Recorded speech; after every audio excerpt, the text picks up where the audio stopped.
नमस्कार, आप देख रहे हैं संजीवनी बिहार और मैं हूं संजीव कुमार सिंह। भगत सिंह, सुभाष चंद्र बोस, महात्मा गांधी, खुदीराम बोस का नाम जब भी लिया जाता है तो मन में अंग्रेजों के अत्याचार की कहानी घुमरने लगती है। स्वतंत्रता संग्राम में शहीद लोगों के प्रति आंखें नम हो जाती है। अंग्रेजों की यातनाएं, जेल आदि की सजा की ओर ध्यान केंद्रित होने लगता है। तभी मन में अपने आसपास के स्वतंत्रता सेनानियों की याद बरबस आने लगती है। ऐसे में रोसड़ा का एक गांव सहसा जुआ पर आ ही जाया करती है और उस गांव का नाम है दामोदरपुर। जी हां, दामोदरपुर जो रोसड़ा रेलवे की पश्चिमी गुमती से सटा हुआ एक छोटा सा गांव है। स्वतंत्र भारत में यह आज की अपेक्षा और भी छोटा रहा होगा। महज 50 से 60 घरों की संख्या वाले इस गांव ने स्वतंत्रता संग्राम में आधे दर्जन स्वतंत्रता सेनानियों को जन्म दिया है। रोसड़ा शहर से सटा हुआ यह गांव भले ही गांव कहलाता हो, लेकिन यह शहर जैसी सुविधाओं से भरा पूरा गांव है। बात हम 1930 ईस्वी की कर रहे हैं, जब अंग्रेजों के अत्याचार पर रोसड़ा में भी अंग्रेजी सल्तनत के खिलाफ बगावत के सुर उठने लगी थी।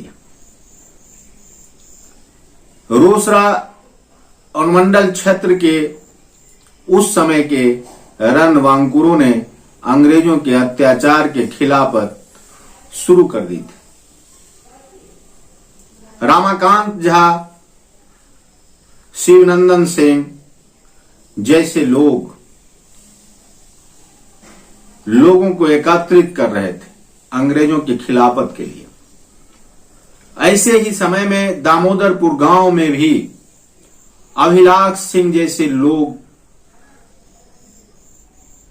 शिवनंदन सिंह एवं रामाकांत झा के संपर्क में आए और फिर दामोदरपुर गांव में भी अंग्रेजों के खिलाफ बिगुल फूंक दिया गया। उस समय के दामोदरपुर गांव के जितने भी परिवार थे, सभी के युवा चेहरे स्वतंत्रता आंदोलन में कूद पड़े थे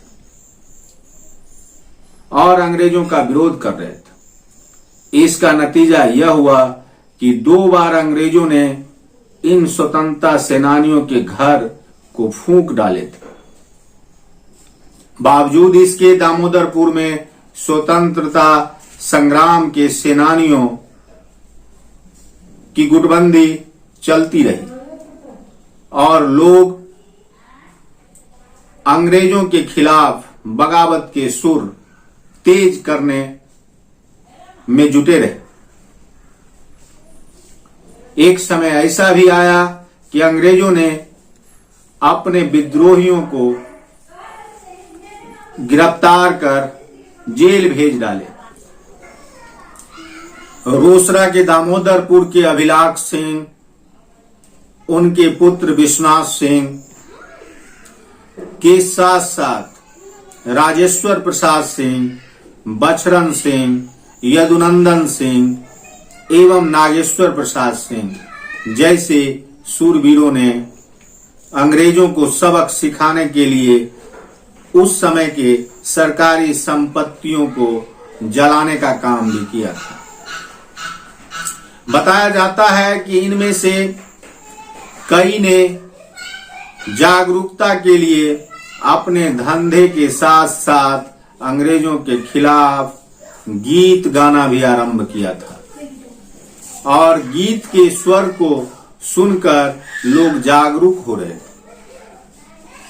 अंग्रेजों को इसकी भनक उनके मुखबिरों के द्वारा जब दी गई तो अंग्रेजों ने इन युवकों को सबक सिखाने के लिए इनके घर को तो फूके ही, साथ ही इनकी गिरफ्तारी के लिए इन्हें चिन्हित भी कर लिया गया। शायद यही कारण था कि इन लोगों ने जेल में सजा भी काटी और यातनाएं भी झेली। बताया जाता है कि विश्वनाथ सिंह जो कि 13 महीने तक जेल की सजा काटे थे, वहीं राजेश्वर प्रसाद सिंह जिन्होंने 15 माह तक जेल में गुजारे थे। अभिलाष सिंह, बचरन सिंह, यदुनंदन सिंह, नागेश्वर प्रसाद सिंह ने भी जेल में सजा काटी थी।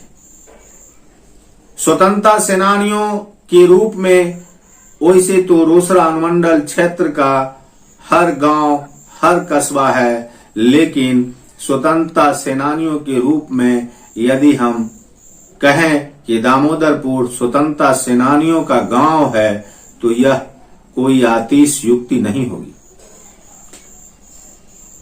क्योंकि दामोदरपुर गांव ने आधे दर्जन से अधिक स्वतंत्रता सेनानी दिए और अंग्रेजों की खिलाफत की।